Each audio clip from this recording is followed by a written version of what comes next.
لبيك اللهم لبيك لبيك لا شريك لك لبيك إن الحمد والنعمة لك والملك لا شريك لك.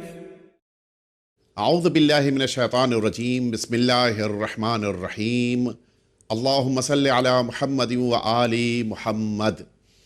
ہماری گفتگو ان حاجیان کرام کے متعلق چل رہی ہے جنہیں اللہ رب العزت نے اپنی بارگاہ میں آنے اور حج بجا لانے کی توفیق اور سعادت عطا فرمائی ہے. وہ انسان کہ جو اس عظیم الشان توفیق سے ہمکنار ہو، اسے اللہ کے گھر میں آنے سے پہلے احرام پہننا ہوتا ہے، اور اس احرام کے پہن لینے کے بعد جب تک یہ احرام پہنے ہوئے ہے اس پر کچھ چیزیں حرام قرار دی گئی ہیں. یہ چیزیں تقریباً 24 کہ جن میں سے کچھ سارے افراد پر واجب ہیں کہ ان کو اختیار نہ کریں، حرام ہیں، اور کچھ ہیں کہ جو صرف مردوں پر حرام ہیں، کچھ ہیں کہ جو صرف خواتین کے لیے حرام قرار دی گئی ہیں. مجموعی طور پر ان کی تعداد آیت اللہ العظمیٰ غیثی ثانی حفظہ اللہ تعالیٰ کی وہاں 24 عدد ہیں. اس لیے میں یہاں پر یہ تاکید کر رہا ہوں کہ بعض مراجع کرام کے وہاں ایک اور چیز یعنی 25ویں شے بھی حرام ہے، لیکن ہم آیت اللہ العظمیٰ غیثی ثانی کے مسئلے کے مطابق ان 24 چیزوں کا ذکر کر رہے ہیں، جن میں سب سے پہلی چیز کہ جو ایک احرام پہن لینے والے انسان پر کہ جسے محرم کہا جاتا ہے، اس احرام پہن لینے والے انسان پر سب سے پہلی چیز جو حرام قرار دی گئی ہے اس درمیان جب تک وہ محرم ہے کہ وہ آئلی کوئی چیز استعمال نہیں کر سکتا. اسی طرح سے کریم وغیرہ یا لوشن وغیرہ یا باڈی کریم وغیرہ وہ استعمال نہیں کرے گا اپنے جسم پر یا اپنے جسم کے کسی پارٹ پر، اس کو اس کی اجازت نہیں دی گئی. حتیٰ سر میں بھی وہ تیل کے طور پر اس آئل کو نہیں استعمال کرے گا. اسی طرح سے انسان پر دوسری چیز حرام قرار دی گئی ہے کہ یہ انسان خوشبو کو استعمال نہیں کرے گا، نہ خوشبو لگائے گا، نہ ہی یہ خوشبو سونگھے گا. کسی بھی مقصد کے تحت انسان اس خوشبو کو اپنی ناک کے قریب لے کر نہیں جائے گا اور نہ ہی خوشبو کو لے گا تاکہ وہ اس کے ذریعے سے بو کو محسوس کر سکے. اور اسی طرح سے انسان جب واش روم میں یا باتھ روم میں جا رہا ہو تو جس سوپ کو یوز کرے گا یا جس شیمپو کو یوز کرے گا اس کو بھی اسمیل لیس ہونا چاہیے، اس کے اندر کوئی خوشبو یا بدبو نہیں ہونی چاہیے، اس کو استعمال کرنا ہے. اور یہ مل جاتے ہیں، ایسے شیمپوز بھی اور ایسے سوپس بھی ملتے ہیں، لہٰذا انہیں اس احرام کی حالت کے لیے پہلے سے اپنے پاس مہیا کرنا ہوگا. اسی طرح سے اگر انسان کے قریب میں کوئی ایسی بو کہ جو نیچرل اسمیل شمار کی جاتی ہے وہ آ رہی ہو تو اس سے خود کو روکنا، یعنی ناک کو بند کرنا، سانس کو روکنا، اس کی بھی اجازت نہیں دی گئی ہے. تیسری چیز جو انسان کے لیے حرام قرار دی گئی ہے وہ انسان کا اپنی آنکھوں میں سرما لگانا. یہ سرما لگانا انسان کے لیے اگر خوبصورتی کے لیے ہے تو اس صورت میں، یا میک اپ کے لیے ہے تو اس صورت میں اس کو اس کی اجازت نہیں دی گئی ہے. لیکن اگر ضرورت کی بنا پر یہ مجبوری آ جائے کہ اس کو آنکھ میں سرمے کو دوا کے طور پہ لگانا پڑ جائے تو اس کی پابندی نہیں ہے. چوتھی چیز کہ جو انسان کے لیے حرام ہے احرام کی حالت میں وہ انسان کا مرر دیکھنا، آئینہ دیکھنا، آئینے میں خود کی تصویر کو دیکھنا انسان کے لیے حرام قرار دیا گیا ہے. لہٰذا انسان یہ توجہ رکھے کہ جس جگہ پر ہے یا جہاں سے گزر رہا ہے اس کی نظر ایسی چیزوں پر نہ پڑے کہ جو مرر کا کام دیتی ہوں. جیسے کبھی کبھی ہوتا ہے کہ انسان لفٹ سے گزر رہا ہے تو لفٹ میں بھی کبھی مرر لگا ہوتا ہے یا تصویر صاف دکھائی دیتی ہے، یا موبائل، انسان کے موبائل میں اگر اس کی صورت صاف دکھائی دے رہی ہے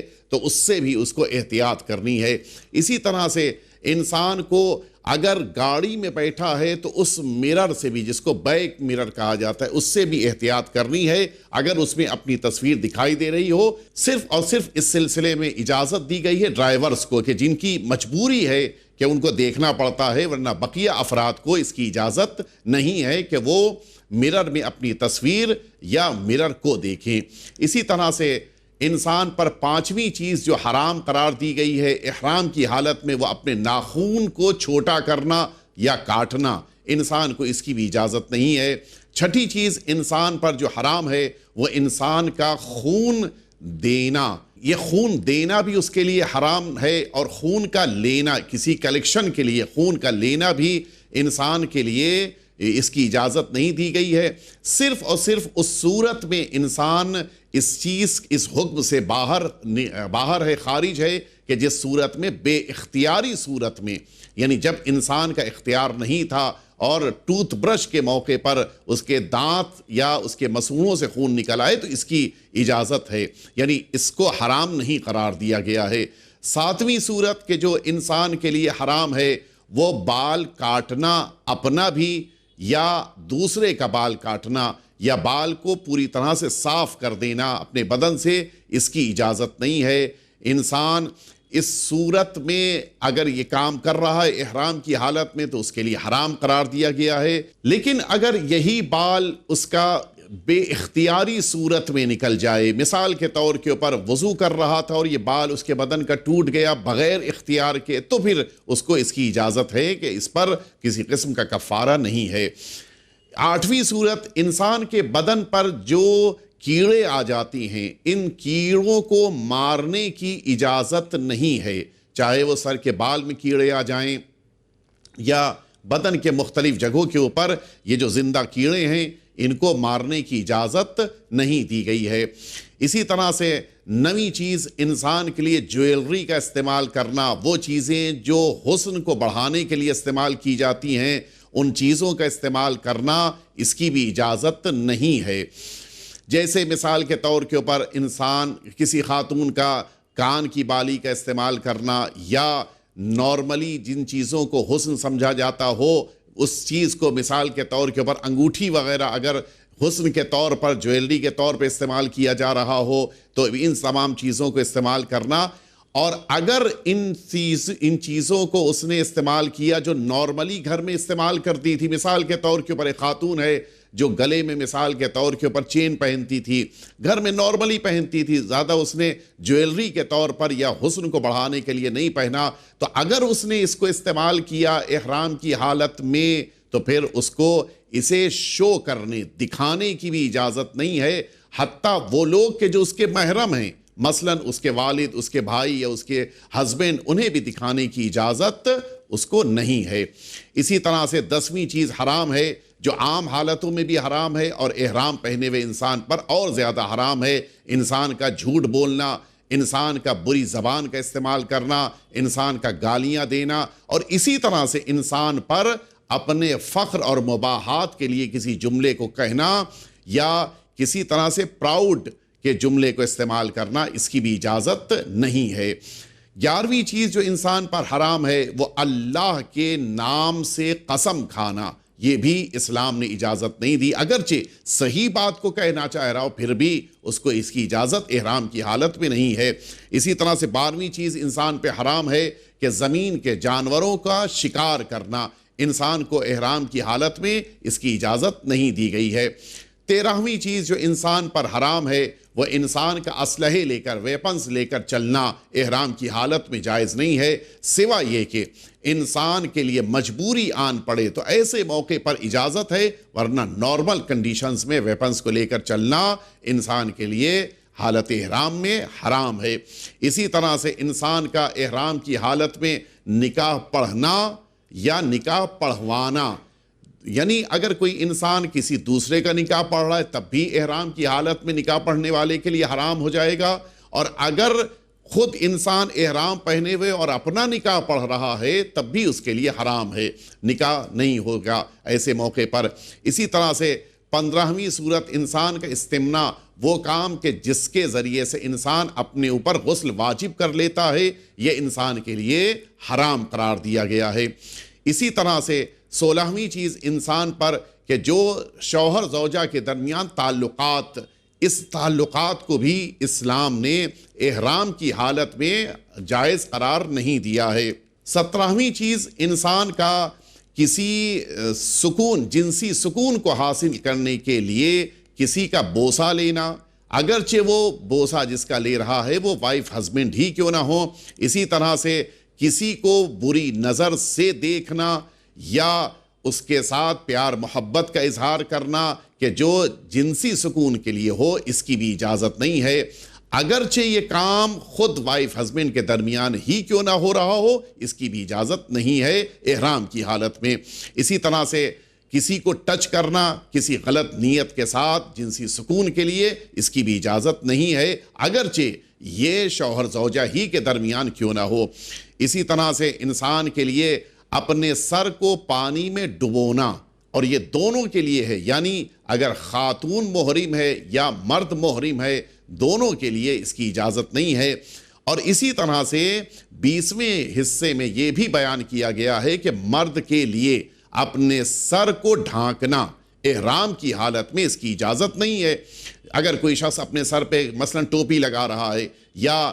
مثال کے طور کے اوپر کوئی ایسی چیز قرار دے رہا ہے کہ جس سے سورج کی شعاع اس تک نہ پہنچے، مثلا ٹاول کو رکھ رہا ہے یا مثلا اپنے اسی احرام کو سر پہ قرار دے رہا ہے، ان ساری چیزوں کی اجازت نہیں دی گئی ہے۔ یہی صورتحال تب بھی ہے کہ جس موقع کے اوپر بارش ہو رہی ہو، تو پھر بارش سے بچنے کے لیے نارملی انسان چھاتا استعمال کرتا، امبریلا استعمال کرتا ہے، احرام کی حالت میں یہ امبریلا بھی استعمال نہیں کیا جا سکتا ہے۔ البتہ یہ توجہ رہے کہ یہ مردوں کے لیے ہے، خواتین کو اپنا سر ڈھانک کے رکھنا ہے۔ 21ویں چیز جو صرف مردوں پر حرام قرار دی گئی ہے، وہ انسان کے لیے یعنی مرد کے لیے احرام کی حالت میں سلے ہوئے کپڑے کا پہننا، اس کی اجازت نہیں دی گئی ہے۔ صرف اور صرف ایک وہ ہمیان، وہ کمر کی بیلٹ کہ جس کو آپ حضرات نے بھی اس دن جس موقع پر احرام پہنایا جا رہا تھا، آپ نے دیکھا تھا کہ وہ احرام کے اوپر جو بیلٹ پہنی جاتی ہے وہ سلی ہوئی ہوتی ہے،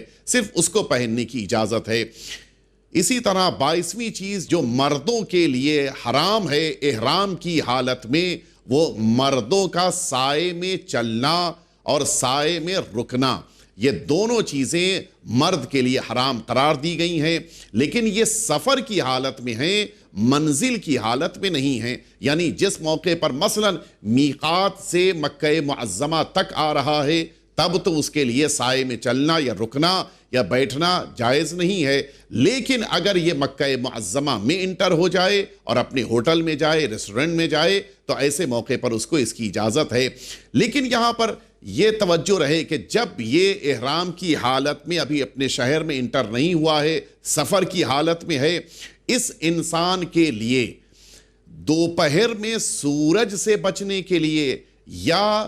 بارش سے بچنے کے لیے سائے میں بیٹھنا جائز نہیں ہے۔ لیکن اگر رات کا موقع ہے، جب سورج بھی نہیں ہے، رات کا موقع ہے، بارش بھی نہیں ہو رہی ہے، تو ایسے موقع پر اس انسان کو سائے میں بیٹھنے اور رکنے کی اجازت دی گئی ہے۔ لیکن جیسے ہی بارش شروع ہوگی اسے پھر سائے سے باہر آ جانا ہوگا۔ مثال کے طور پہ اگر گاڑی میں بیٹھا ہوا ہے اور بارش شروع ہو گئی تو گاڑی سے باہر نکل کے اس کو چلنا ہوگا، مثلا گاڑی کی چھت کے اوپر آنا ہوگا۔ یہ حکم خاص طور پہ مردوں کے لیے قرار دیا گیا ہے، اس کا تعلق خواتین اور بچوں سے نہیں ہے۔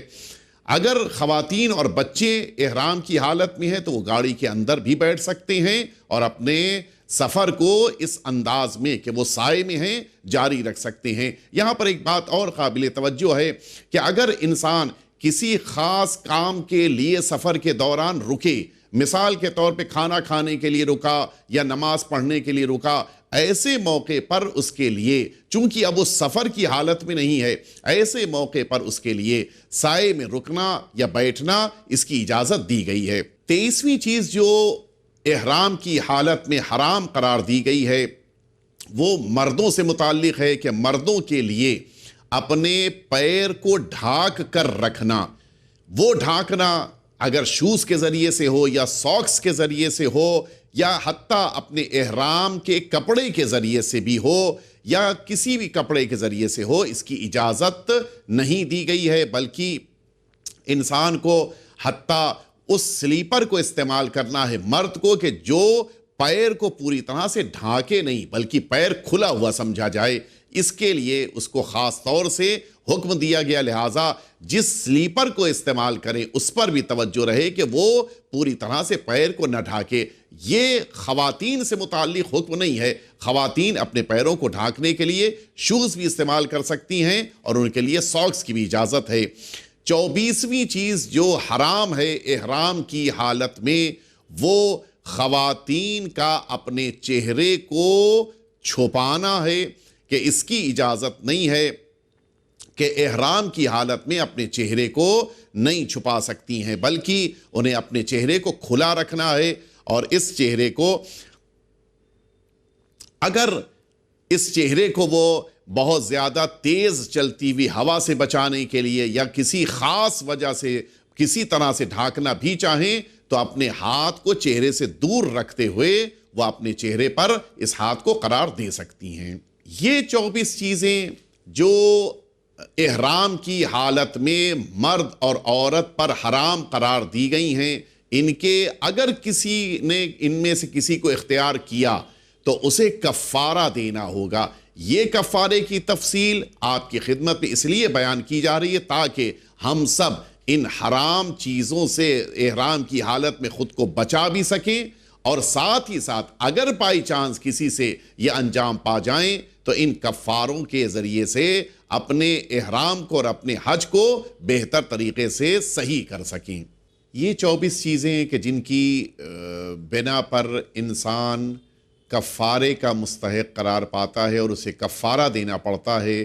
ان پر ہمیں توجہ دینے کی ضرورت ہے کہ جن میں سب سے پہلے اگر انسان نے تیل وغیرہ آئل وغیرہ کو یوز کیا تو پھر اس انسان کو کفارے کے طور پر ایک بکری دینی ہے۔ وہ انسان کہ جس نے کسی طرح کی خوشبو کو استعمال کیا تو اگر یہ انسان عمدن ارادے کے ساتھ کھانے یا پینے میں اس نے خوشبو کو استعمال کیا ہے یا پہننے میں استعمال کیا ہے تو ایسی صورت میں ایک بکری دینا ہوگا۔ لیکن اگر بغیر اختیار کے، مثلاً وہ کھانا اس کے سامنے رکھا ہوا ہے کہ جس کو بغیر اختیار کے وہ کھا چکا ہے، تو ایسی صورت میں اس کو احتیاطاً ایک بکری دینا ہے۔ البتہ اس پر لازمی طور پر بکری کا دینا واجب نہیں ہے۔ اگر انسان نے سرما لگایا تو یہ سرما یا کالے رنگ کا تھا یا کسی اور رنگ کا تھا، اگر بلیک کلر کا تھا تو اس انسان کو کفارے کے طور پر ایک بکری دینی ہے، اور اگر کسی اور کلر کا ہے تو اس صورت میں کوئی کفارہ اسے نہیں دینا ہے۔ چوتھی صورت تھی اگر انسان نے مرر کو استعمال کیا، اپنے کو آئینے میں دیکھا ہے، تو اس انسان پر واجب ہے کہ کفارے کے طور پر فوراً تلبیہ کہے۔ تلبیہ اللہم لبیک لبیک لا شریک لک لبیک ان الحمد والنعمت لک والملک لا شریک لک لبیک، اس جملے کو اپنی زبان پہ جاری کرنا یہ اس کا کفارہ ہے۔ اسی طرح سے 5ویں صورت تھی کہ اگر انسان نے ناخون کاٹا تو پھر ایسی صورت میں اس انسان کے لیے اگر ایک ہی دفعہ بیٹھ کر اس نے سارے ناخون کاٹ دیے یا ایک بار میں ایک ناخون کاٹا تو ان دونوں صورتوں میں اس کو ایک مد گندم یعنی 3 پاؤ گندم دینا ہے۔ اور اگر اس نے الگ الگ ناخون کاٹے ہیں الگ الگ نشستوں میں تو پھر ہر نشست کے لیے اس کو ایک گندم دینا پڑے گا طعام کے طور پہ۔ اسی طرح سے اگر انسان نے اپنے بدن کا خون دیا یا خون نکالا تو ایسی صورت میں اس انسان کو ایک بکری کفارے کے طور پہ دینی ہے۔ اگر انسان نے بال کاٹا تو اگر بغیر ضرورت کے اس نے بال کاٹا ہے تو پھر ایسی صورت میں اس انسان کو ایک بکری دینا ہے۔ اگر اس نے سارے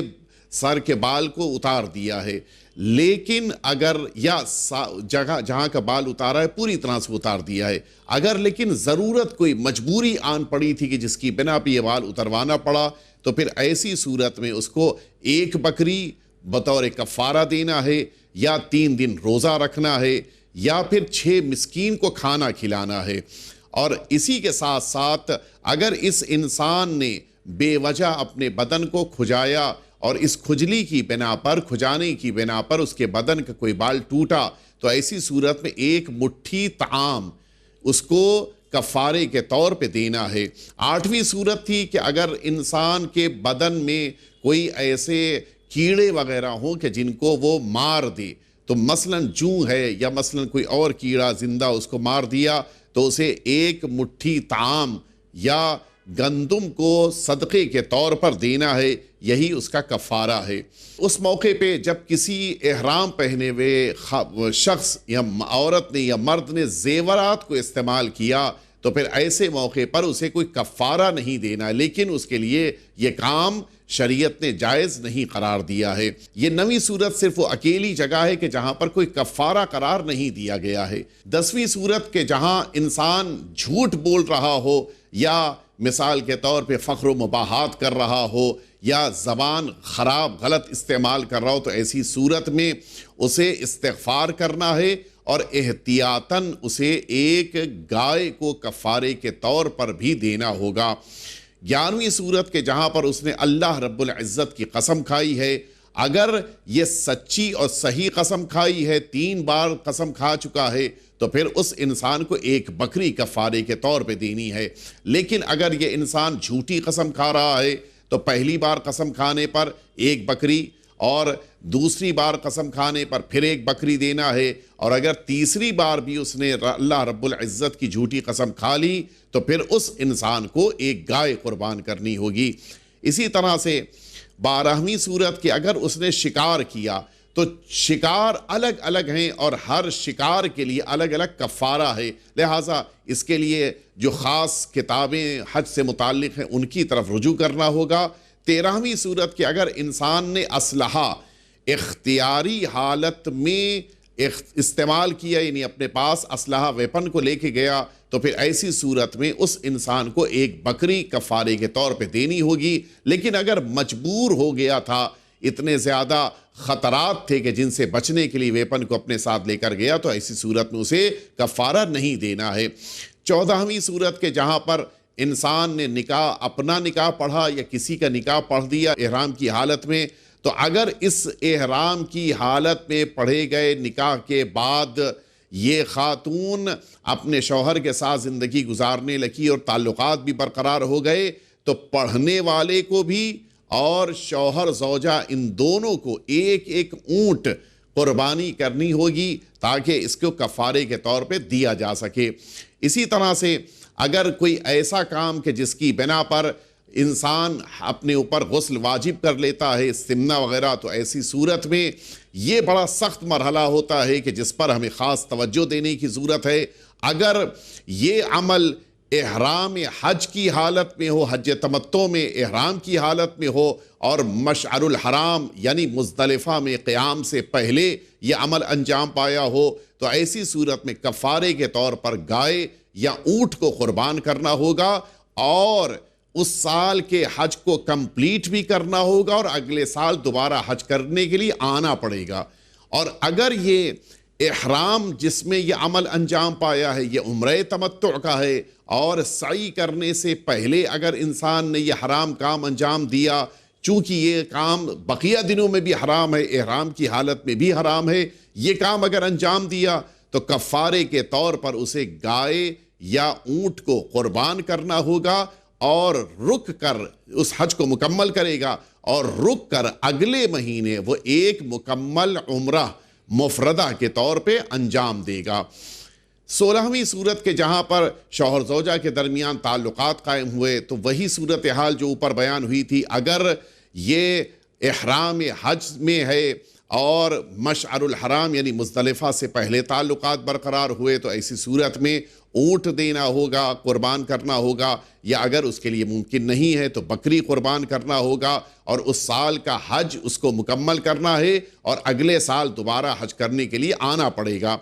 اور اسی طرح سے اگر یہ مشعر الحرام کے بعد یعنی مزدلفہ کے بعد اس نے تعلقات کو قائم کیا اپنی زوجہ کے ساتھ، تو ایسی صورت میں اسے کفارے کے طور پہ 1 اونٹ دینا ہے، اور اگر اس کے لیے ممکن نہیں ہو 1 اونٹ کا قربان کرنا تو 1 بکری قربان کرے گا۔ 17ویں صورت کے جس میں بوسہ وغیرہ لیا ہو اس نے، تو ایسی صورت میں اس انسان پر کہ جس نے یہ عمل انجام دیا، کفارے کے طور پہ 1 اونٹ، یا اگر فقیر ہو نہ پیسہ ہو اس کے پاس تو ایک بکری کو قربان کرنا ہے۔ 18ویں صورت، اگر نکاح اس نے حرام طور پر ڈالی کسی خاتون پر تو اس صورت میں اس انسان پر ایک اونٹ اور فقیر ہونے کی صورت میں ایک بکری کو قربان کرنا ہوگا۔ 19ویں صورت کہ اگر اس نے کسی نامحرم یا حتیٰ محرم کو بھی غلط ارادے کے ساتھ ٹچ کیا تو ایسی صورت میں اس انسان کو کفارے کے طور پہ ایک اونٹ یا اگر اس کے پاس پیسہ نہیں ہے تو ایک بکری کو قربان کرنا ہوگا۔ 20ویں صورت، مرد نے سر کو ڈھانکا تو ایسی صورت میں یا پانی میں سر کو کسی بھی مرد یا عورت نے ڈبویا تو ایسی صورت میں ایک بکری قربان کرنا ہے۔ 21ویں صورت ہے کہ جہاں پر مرد نے سلے کپڑے پہنے تو پھر اس کو کفارے کے طور پر ایک بکری قربان کرنی ہوگی۔ 22ویں صورت کہ اگر مرد سائے میں چلا ہے تو پھر اس صورت میں اسے ایک بکری قربان کرنی ہے۔ 23ویں صورت کہ جہاں پر انسان نے اپنے پیر کو ڈھانک لیا شوز کے ذریعے، ساکس کے ذریعے، ان سب چیزوں کے ذریعے، تو ایسی صورت میں ایک بکری اسے قربان کرنی ہے۔ 24ویں صورت کہ جہاں پر خاتون نے اپنے چہرے کو چھپا لیا جو اس کے لیے حرام تھا تو ایسی صورت میں اس کو ایک بکری قربان کرنی ہوگی۔ یہ 24 صورتیں ہیں کہ جن میں انسان اپنے احرام کو چونکہ حرام کام ہو گیا اس کفارے کے ذریعے سے دوبارہ صحیح کر سکتا ہے اور پھر اپنے حج کو بھی اس کے ذریعے سے وہ صحیح قرار دے سکتا ہے۔ پروردگار عالم ہم سبھی کو حج کو صحیح طور پہ انجام دینے اور اس قسم کے کفارات سے ہم کو محفوظ رہنے کی توفیق عطا فرمائے، اور اسی کے ساتھ ساتھ ہم سبھی کو حج کی سعادت کے ساتھ ساتھ حج کو ہم سب سے انجام دیتے وقت ہم سب سے قبول فرمائے اور ہم سبھی کو حج کے سلسلے میں مزید سعادت اور توفیق عنایت فرمائے۔ وصلی اللہ علی سیدنا محمد وآلہ الطیبین الطاہرین۔ لبیک اللہم لبیک لبیک